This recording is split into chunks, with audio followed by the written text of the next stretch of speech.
Alors là, c'est encore un autre module que tout le monde veut s'approprier le plus vite possible, évidemment, parce qu'on se dit c'est là la clé, c'est là que je vais enfin découvrir comment me libérer de mes conditionnements, comment me libérer de mes mémoires. Parce que c'est ça le but, c'est trouver la paix. Trouver le module 10, c'est comment faire la paix avec ses mémoires. Et Dieu sait si nos mémoires, nos conditionnements, nos vies antérieures, etc., peuvent nous influencer, et pas toujours dans le sens qu'on voudrait, bien sûr. Alors, c'est essentiel de s'équilibrer, de trouver la paix intérieure à partir de ça, parce qu'il y a des méthodes pour ça. Donc, on va vous en parler de ces méthodes. Mais avant de parler de ces méthodes, on vous expliquera pourquoi les conditionnements ont une telle influence et quel est leur véritable rôle métaphysique. Qu'est-ce que ça signifie d'être conditionné, soit par son éducation, soit par ses vies antérieures, soit par des croyances, etc. Tout ça, c'est très important. Et les comprendre, c'est les débusquer. Donc, vous allez le faire.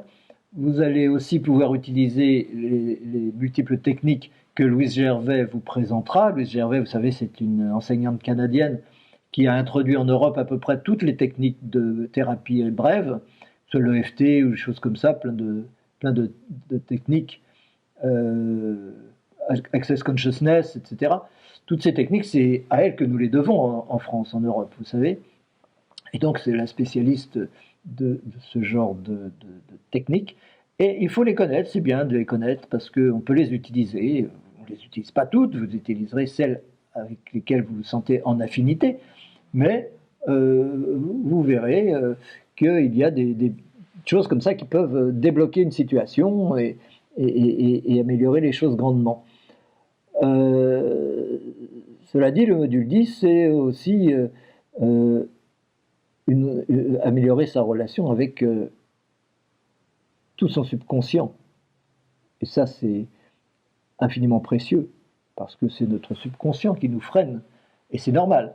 Il ne s'agit pas de haïr ses mémoires, il s'agit de les intégrer, de les reconnaître, de les aimer et de s'en libérer.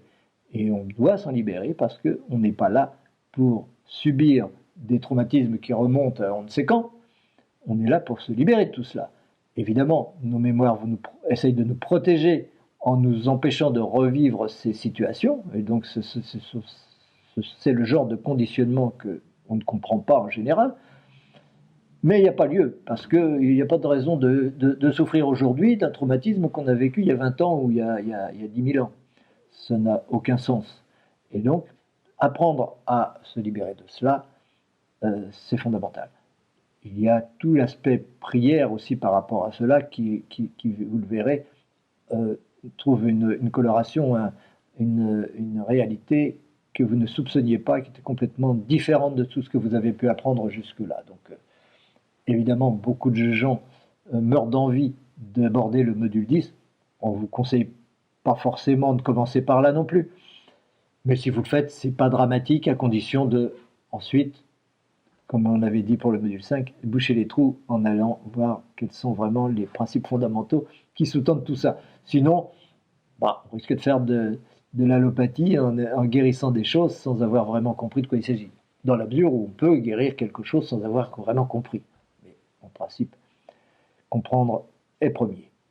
Et c'est tout ce que nous vous souhaitons d'ailleurs, parce que c'est à travers ces connaissances que vous allez trouver la paix. C'est fondamental.